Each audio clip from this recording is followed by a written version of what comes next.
Em Goiás tem duas teses que são muito questionadas. Uma é a legítima defesa da honra, né? A mulher que trai o marido, geralmente é morta. Ela e o amante, né?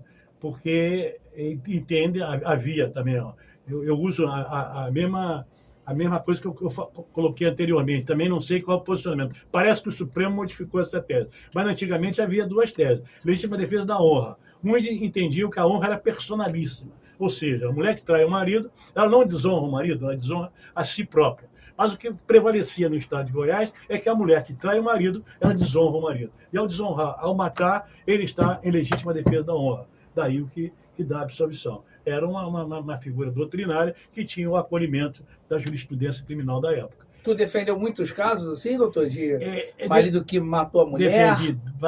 Eu fiz no estado de Goiás 28 júris. Eu nunca perdi nenhum júri. É mesmo? Eu ganhei todos. Por isso eu considero malião da Lara. Fiquei muito conhecido na época em Goiás, os fazendeiros famosos de várias comarcas me procuravam, né? E eu comecei realmente a desenvolver uma atividade que... Uma dúvida aqui que pairou minha cabeça, né? Uma das coisas que foi esse primeiro caso que o senhor contou foi desse rapaz que atirou pelas costas para não ficar sendo chacota, sendo agredido, sendo humilhado, que tem muito folgadão mesmo, que gosta de bater nos menores, né? Eu tive que aprender a lutar justamente porque eu tenho menos tamanho e muitos caras na minha época de moleque queriam, né, vir para cima de mim, então existe muito isso sim, ou existia. Hoje em dia talvez não exista mais, não sei. Mas não sei como está hoje a juventude como era na minha época. Mas enfim, aí eu só defendo esse caso. Aí o senhor está falando de 28 casos. Desses 28 casos, foram mais os casos de maridos traídos ou de fazendeiros que mataram fazendeiros por terra? Eram esses dois casos em específico, né? Entendi, eram dois casos. É difícil dizer, mas acredito que havia um certo equilíbrio essas duas hipóteses, porque há muita briga de família, né? Famílias por terra. Uma discussão de terra, a legítima defesa, que invade a terra do outro, briga, discussões, porque é aquele negócio, as concepções. Por exemplo, eu tinha um jovem, para você ter uma ideia, que muitas vezes há uma mentalidade muito, muito marcante, né?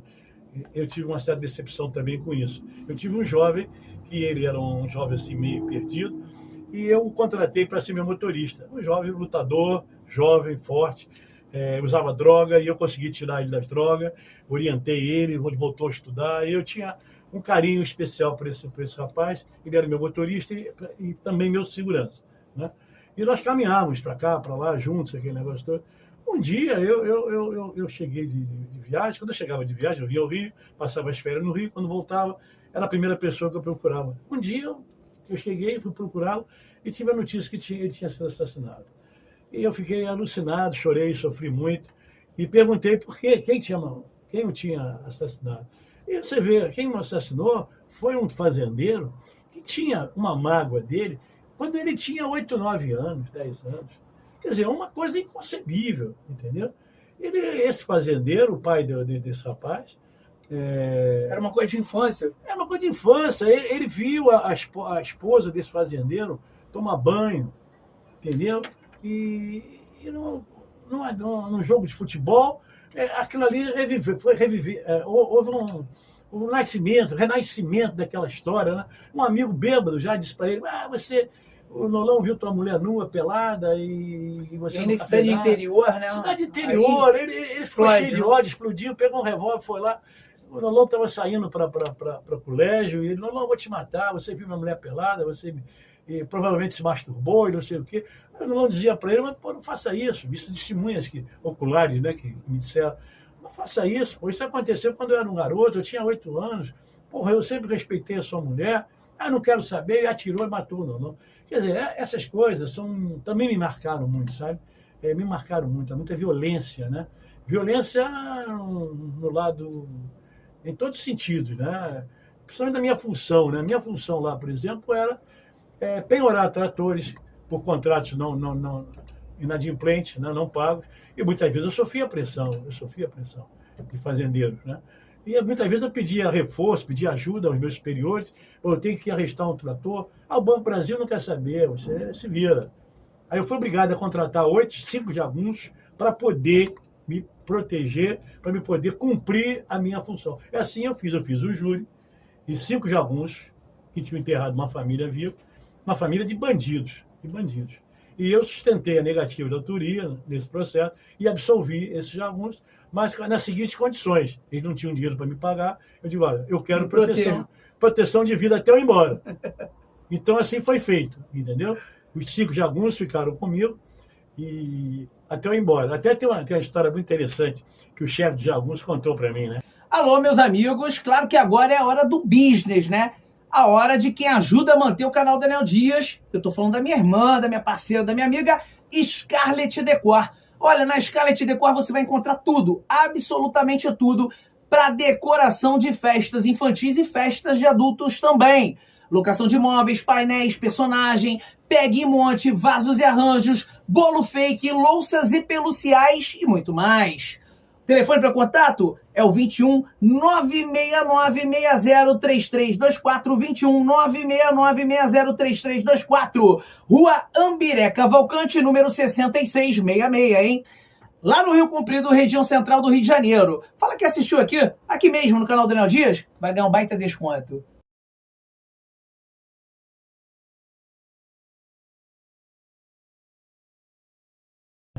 Ele disse que um fazendeiro chegou para ele e disse assim, ô Zé, era o Zé Pretinho, ô Zé, a minha filha está namorando um vagabundo e eu quero que tu mate ele. Aí ele falou, pô, não, coronel, vou te dar metade e depois a outra metade eu te dou quando você executar o cara. Tá bom. Ele não presta, ele bate nela, então o Zé Pretinho foi lá campanar, como ele chama, o indivíduo, durante quase um mês. Aí, nesse decorrer desse tempo, a moça chegou para o pai, ela descobriu, né, que o pai ia matar o noivo, e falou para o pai, pai, pelo amor de Deus, não mate meu noivo, eu gosto dele, não sei o quê. Se o senhor matar meu noivo, eu vou me suicidar. E era filha única, né? O fazendeiro tinha paixão por essa menina. E ele correu no Zé Pretinho e falou, Zé Pretinho, pelo amor de Deus, não mate o rapaz. Senão minha filha se suicida, não posso perder minha única filha. Aí o Zé Pretinho, Zé Pretinho, contando para mim, né? Ele virou-se para o fazendeiro e falou, coronel, assim mesmo, né? Eles falam, né? Coronel, agora não dá mais. Eu tomei raiva dele e quando eu tomo raiva de alguém, eu mato. Ele é um bandido. Ele machuca a criança, ele machuca isso, machuca aquilo, ele maltrata todo mundo, ele não respeita ninguém, ele bateu até num padre. Eu vou matar ele. Você não precisa pagar não, coronel. Eu vou matar de graça. Mas ele vai morrer. E tem mais, coronel. Tem mais. Ele tem mulher em tudo quanto é lugar. Aí quando o fazendeiro falou que tinha mulher em tudo quanto é lugar, o velho, né, despertou. Era um velho, apesar de não ter uma grande cultura, mas era um homem bem hábil, bem inteligente. E disse para ele, então faz o seguinte, fotografa as mulheres dele. E assim foi feito. O Zé Pretinho fotografou as mulheres dele, beijando uma, beijando outra, numa cidade, noutra, e levou as fotos para a filha, né, do cara. Aí, quando mostrou, a filha falou, pai, mata ele mesmo. E assim, o Zé Pretinho liquidou, cara. Não vai chamar o Zé Pretinho, não, você que tá ouvindo, viu? Verdade. Ô, doutor, vamos lá. Para terminar esse bloco aqui, que a gente até se estendeu demais, mas que esses casos aí, eles realmente chamam muita curiosidade do povo que tá assistindo, né? E tá ouvindo. Também, se eu quiser falar mais alguma coisa sobre isso, só fica à vontade. Mas uma pergunta que não quer calar. Eu acho que lá alguém aí tá fazendo. E você já descobriu a idade do doutor aí? Já escreveu no comentário a idade dele? Final do bloco, aqui tá acabando esse bloco. A gente vai revelar a idade dele, tá certo? Quem acertar vai ganhar um prêmio. Quem acertar no espaço de comentário vai ganhar um prêmio, hein? No canal Daniel Dias. Ô, doutor, me fala aqui. De 28 júris populares, alguém que só pensou hoje, ou pensa friamente, ou pensou depois de um tempo, esse eu realmente, se tivesse hoje, nos dias de hoje, não defenderia? Olha, uma coisa eu te digo honestamente. Eu sempre fiz um júri. Eu tive um fazendeiro muito rico que me ofereceu na época, eu não me lembro, aproximadamente 300 mil reais para defendê-lo por ele ter estuprado a filha dele. E eu disse a ele que por dinheiro nenhum no mundo eu defenderia.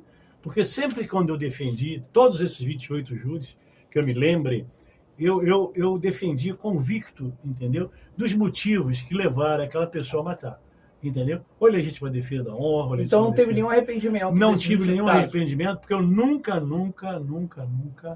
eu defenderia alguém por dinheiro nenhum no mundo que violentasse os meus princípios, entendeu? Os meus princípios morais, de família, aquilo que eu realmente tenho na minha cabeça, na minha mente, no meu coração. Então, fazer aqui um bate-bola rápido, de falar assim, ó, defenderia, não defenderia. Rapidinho, então, esse bate-bola. Que não tem muito a ver com esses caras lá dos Goiás. Suzana von Richthofen. Não. Motoboy Francisco Assis Pereira. Não. Nardoni. Não. Algum que você lembra aí, Hugo? Não lembro nenhum agora. O rapaz que entrou no cinema atirando e matando geral. Não. Esse cara aí... Tá certo. Então fica de lição para você, advogado mercenário, que nem tudo é dinheiro, tá? Teriam outros casos que eu poderia falar aqui pro doutor, né? Que na hora não vem ao caso. Se você tiver aí alguma coisa para escrever aí, depois eu reenvio para ele, ele manda, tá certo? A resposta, tá? A gente faz aí algum jeito aí de responder isso aí via mensagem. Um fato interessante, assim, que eu me lembro rapidamente, para te contar, eu fiz uma defesa de um júri de um jovem, né? E que tinha a família contrária, queria até me matar, né? Porque você, quando defende alguém, você tem que acusar a vítima, né? Porque muitas vezes a vítima provoca, ela enseja, não é? Como é que se diz?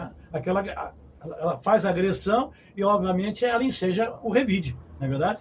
Então, se o revide for dentro da normalidade, dentro da lógica e dos princípios básicos, em que se enquadram nos dispositivos que se aplicam, vamos dizer, o cara está com um revólver, vai atirar, o outro atira primeiro, obviamente é uma legítima defesa, não é? Tem que haver um preenchimento daquelas características do caso. Mas esse caso assim me chocou um pouco, porque eu defendi o rapaz e absolvi o rapaz, e a família veio, o pai me agradecer, né? E eu, cadê ele? Quando eu procurei, ele estava chorando, rapaz, chorando copiosamente.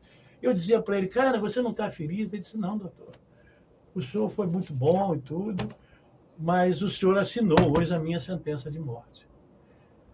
Aí eu olhei aquilo, cara, me deu uma dor, cara. Eu digo, gente, eu usei todos os meus argumentos, né? Todo aquele potencial que eu tinha para defender esse rapaz, convicto dos motivos, né, que o levaram a matar, né? E, de repente, eu condeno ele. Será que eu condenei mesmo esse rapaz? Sabe? E me deu uma dor, um sofrimento, entendeu? Porque você estava no auge assim, da alegria, né? Pelo sucesso, né? Porque o advogado, ele curte, ele vibra, né? Quando ele obtém um sucesso, né? Eu nunca pensei muito no dinheiro que eu ia ganhar, eu sempre pensei na minha vitória, né? Eu sempre me engrandeci como profissional pelas minhas vitórias. É óbvio que todo mundo gosta de dinheiro, mas eu não tinha sabe, aquela coisa precisa, objetiva, assim, só dinheiro. Não, a minha alegria maior era da vitória, né? E eu estava alegre por aquela vitória e, de repente, eu me sentia um fracassado, né? Gente, será que eu assinei a sentença de morte? E realmente eu tinha assinado 2 meses depois que ele foi assassinado na porta daquele livro. E de lá para cá eu me afastei de júri, sabe? Isso aí foi o fato marcante? Ali foi um fato marcante para mim, entendeu? Certo. Eu digo, gente, está difícil, né? Porque a coisa é muito emocional. O emocional da gente é muito forte, emocional. Muito ali forte. O senhor viu que era muito mais complexo do que uma absolvição. Eu sou uma pessoa muito sensível, entendeu? Eu sou muito emotivo, muito sensível. Então tem coisas que me marcam. Da mesma maneira que eu vibrava com as minhas vitórias, com os meus sucessos, com os motivos que levavam as pessoas a cometer o delito, eu também fiquei marcado por que daquele sofrimento, entendeu? Porque, no fundo, eu estava levando um jovem para a morte com a minha absolvição. Sei lá, eu me senti um sentimento de culpa. Depois vários amigos vieram me ajudar, eu fui até um psicólogo, conversei com ele, disse, não, cara, você cumpriu o seu dever, né? Você cumpriu o seu dever profissional. Esse fator que marcou o senhor foi o fator que nós vamos falar no segundo bloco? Foi depois disso que o senhor começou a enveredar pro... Não, no interior. Acabou sendo alguma coisa? No interior de Goiás, não sei, porque... Mas depois disso coincidiu? Também. Então tu fica ligado que ele vai falar disso. O motivacional perfeito para você, para mim, para todas as pessoas que têm algum tipo de vício, tá certo? E o vício, ele não é só álcool, droga, ele pode ser outro tipo de vício também, né? Que você tenha, um vício de uma fraqueza, né? Que você se encontra, né? Uma depressão, Eu, por exemplo, já passei por depressão, tive que tomar remédio 7 anos. Eu sempre falo isso quando tenho oportunidade, para encorajar pessoas que ficam com medo de falar sobre o assunto ou discutir esse assunto. Esse assunto é um assunto muito sério. É a segunda doença que mais mata no século XXI. Tá? Só perde para ataques cardíacos, né? Para AVC e tudo mais. Então, aí tem que discutir esse assunto sempre. Doutor, para terminar esse bloco, alguma outra coisa para falar sobre Goiás, sobre a experiência de Goiás? Porque eu tenho mais três casos que eu queria perguntar que vieram na minha cabeça aqui, se o senhor defenderia ou não. Eu agora lembrei. 3 pessoas que o senhor defenderia ou não. Bruno, goleiro do Flamengo. Esse aí eu teria dúvida para te responder de imediato. O senhor analisaria o processo todo? Eu analisaria antes o processo para ver se realmente... Porque tem muito folclore em cima dessa situação. Folclore? Muito folclore. Eu não sei se ele foi realmente culpado direto ou não, ou se houve uma terceira pessoa. Porque tinham 12 pessoas, né? Se não me engano, tinha muito envolvimento com muitas pessoas. Né? É difícil. Esses outros que você falou, eu tenho convicção em dizer que eu não defenderia. O Bruno tem até mais dúvidas. E Elisa Samúdio? Não. Não defenderia? Não. Aquela mulher que esquartejou o marido. Sim. Também. Ioki. É a Elisa Samúdio. Não, é essa. Não defenderia. Não defenderia? E Pedrinho Matador, que morreu agora recentemente. Pedrinho Matador. Aquele que morreu agora recentemente, matou mais de 100 principalmente no sistema carcerário e tudo mais, mas antes ele já matava... Essa questão de matador profissional, eu tive um caso em Goiás muito interessante. Surgiu um matador profissional preso, e o delegado, que era meu amigo, Almir, ele falou assim, Magalhães, tem um cara aí que foi preso, um matador profissional, e diz que quer que você o defenda. Eu fui lá ver o cara, e ele conversou comigo e disse para mim assim, doutor, eu sou um matador profissional. Mas esse caso, especificamente, eu não matei. E começou a desenvolver uma conversa comigo sobre isso, tal. E eu disse que ia pensar. Aí ele começou a querer me agredir, como se se não me defender, eu vou fazer, vai acontecer. Eu digo, olha, companheiro, eu não tenho medo de ninguém. Falei para ele. Eu não tenho medo de ninguém. Falei para ele. Eu não tenho medo de você nem de ninguém. Eu não vou defender você. E acabou. Fui embora. Ele começou a bater com a cabeça no ferro lá na grade da prisão, arrebentou a cabeça toda. E aí o delegado me chamou e disse, Magalhães, conversa com ele de novo. E eu digo, mas ele era um cara meio psicopata, né? Meio. O cara que faz isso é um psicopata. Ele, doutor, eu só quero que o senhor me defenda, eu não quero que outro advogado me defenda. Doutor, eu juro por tudo que tem mais sagrado. Eu não matei esse indivíduo. E começou a me relatar algumas coisas. Então, dentro desse... o senhor quer dizer, então, nessa pergunta, que o senhor analisaria o caso que ele estaria sendo acusado. Especificamente que ele estaria sendo acusado. Não é porque ele matou 50 pessoas, e sim aquele caso. Aquele caso, especificamente. Porque, veja bem, ele matou várias pessoas, e segundo ele, as pessoas que ele matou também eram tudo bandido, né? Tudo bandido. A maioria não, bandido. E aquele caso, especificamente, ele, pelo que ele me relatou e pelas provas, tanto é que eu o absolvi, né? E aí, depois de muito, ele falou, doutor, eu tô com uma gilete escondida, vou cortar meu pescoço, não sei o quê, pelo amor de Deus. Aí eu resolvi defendê-lo, entendeu? Defendi e ele foi absolvido, entendeu? E voltou lá para a prisão, porque ele tinha tantos... Estava cheio de homicídio. Estava cheio de homicídio, não. Mas aquele caso especificamente, então, depende da peculiaridade do caso em si, em relação à última pergunta que você me fez. Do Pedrinho Matador. Talvez eu defendesse, eu entendi dependendo das circunstâncias em que ocorreu o homicídio, né? Certo. É mais ou menos isso. Então tá certo. Eu acho que por esse bloco aqui basta, então, né, doutor? Acho que já está... Falamos bastante. Se eu for falar sobre júri, eu vou levar o dia inteiro. Só uma ignorância minha aqui, da minha parte. O júri popular, em todos os casos, ou nem em todos os casos, é usado aquela peruca, ou isso é lá fora? Não tem nada a ver aqui com o Brasil, não? Era antigamente. Né? Antigamente. Tempos, né? Usava aquelas perucas. Agora não tem. Para que existiam aquelas perucas? O júri popular é o seguinte, antes de iniciar o júri, há uma interpelação, tanto do Ministério Público como do advogado de defesa, para saber se ele aceita ou não aceita aquele determinado jurado, entendeu? Aí eles vão avaliando, de acordo com cada um, entendeu? De acordo com cada um, eles vão avaliando as pessoas. Não, isso aqui é uma mulher, eu acho que nesse júri, uma mulher é melhor no júri do que um homem, entendeu? Eles vão escolhendo assim, em decorrência disso, da figura humana. Uma pessoa mais jovem, uma pessoa mais idosa. Mas as perucas que os advogados usavam eram aqui, ó. Não, Não se usa mais. Né? Mas para que era esse? Não, era uma coisa antiga, né? Na França. Era mais lá fora mesmo, né? No Brasil mesmo. Também usavam. Mas no Brasil mesmo não, né? Não, no Brasil não, nunca me lembro, não. Tá certo, então. Fica ligado, próximo bloco motivacional para você que tem algum tipo de vício. O doutor foi viciado em álcool, tá certo? Não tem vergonha nenhuma de falar. Eu também não tenho vergonha de falar que eu tomei 7 anos de remédio para depressão, né? Então acho que a gente tem que falar um pouquinho mais dos nossos monstros, discutir sobre isso e motivacionar as pessoas que também vivem esse tipo de pesadelos, né, digamos, para que elas possam saber que tem solução para todo tipo de caso, só não tem, claro, para a morte. Valeu? Tamo junto, até o próximo bloco.